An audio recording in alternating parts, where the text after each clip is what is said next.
So the question is a very common one, and that is that many people, non-Muslims and sometimes even Muslims, are perturbed that how come Aisha, our mother, was married at a very young age. That it is possible that she was older. It is also possible that she was 6 at the time of engagement or 7.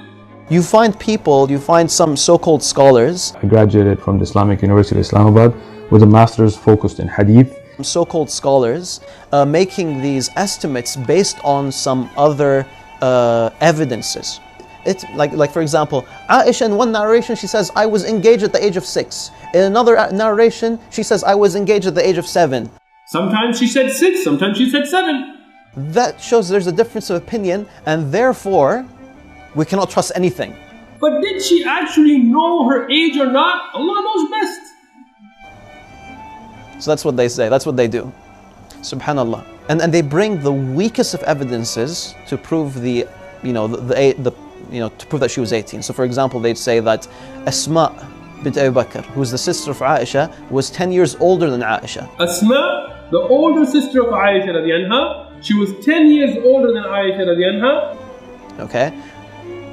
And that she was 100 years old when she passed away in the year 73 after Hijrah. At the time of death, she was 100 years of age. Prove that Asma was 100 years old. Can you find Asma saying, I was 100 years old in this year, which I'm about to die in? You can't find something like that. It's based on a historian's logical guess, a guess. And this is put ahead of Aisha saying, I was 9. In multiple sources, according to multiple eyewitnesses. Yes? Some people they say that Aisha and particularly that age or that time period of history, they didn't have a proper accounting of the years, and so she couldn't have known that she was.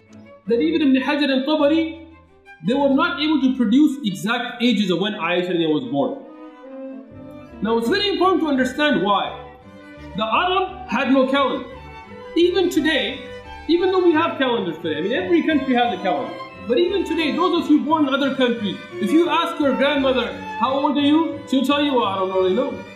Okay, so would Aisha, okay, so the question was, they didn't have proper years or ways of counting the years. The Arab had no calendar. Well, first of all, they did. They could count the years, and there is a lot of documentation of years at the time. So first of all, that's not factual. Would Aisha make a 9-year mistake? So that's just that. That's the answer to that. Would she make a 9-year mistake? She didn't know what her age was. And by the way, that's not the opinion. That is not the opinion of people who disagree with us. They don't say that Aisha did not know her age. They don't say that. So she might not have known her own age. They say that, the narrators made mistakes. There is no weak narrator. There is no ilal in the wording. There's no grammatical errors. We say the hadith is sahih. Aisha radiyallahu anha said this, no doubt. But did she actually know her age or not? Allah knows best. I'm not discussing this to apologize for anything.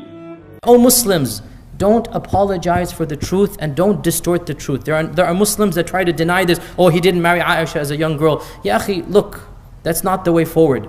We don't lie for the sake of our religion. Astaghfirullah. We're not going to cover up the truth if people find it embarrassing. This is the reality.